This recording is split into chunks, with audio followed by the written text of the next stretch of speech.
ন্যাজাটে 16 চাকার ঘাতক লরি ঘিরে রহস্য। বুধবার বয়রামারির কাছে এই লরি মুখোমুখি ধাক্কা মারে 4 চাকার গাড়িতে।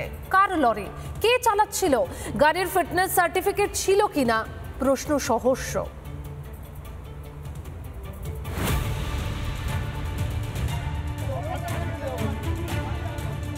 শেখ শাহজাহানের মামলার সাক্ষী ভোলা ঘোষের গাড়িতে ধাক্কা, মৃত 2, ঘাতক সেই লরি ঘিরে হাজারো প্রশ্ন।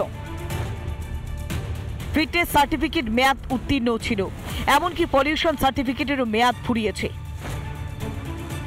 একাধিকবার হাত বদল হয়েছে লরিটির। ট্রাকটি শেখ শাহজাহান ঘনিষ্ঠ নজরুল মোল্লা তার এই ট্রাকটির মালিক, এবং নজরুল মোল্লার আগে এই ট্রাকের মালিক ছিল লাউখালী এলাকার বাসিন্দা আব্দুল সামাদ। তদন্তকারীদের কপালে চিন্তার ভাঁজ বাড়িয়েছে লরির গতিবিধি।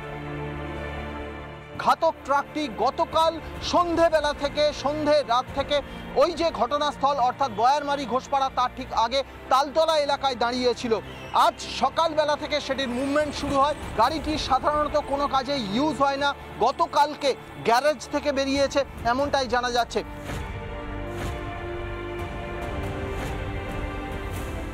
তবে কি শাহজাহানের মামলার সাক্ষী ভোলা ঘোষকে খুন করতে আগে থেকেই ছক কষা হয়েছিল? রিপাবলিক বাংলা। নানা ধরনের কন্টেন্ট দেখার জন্য লাইক করুন, শেয়ার করুন আমাদের ফেসবুক পেজ, সাবস্ক্রাইব করুন আমাদের ইউটিউব চ্যানেল।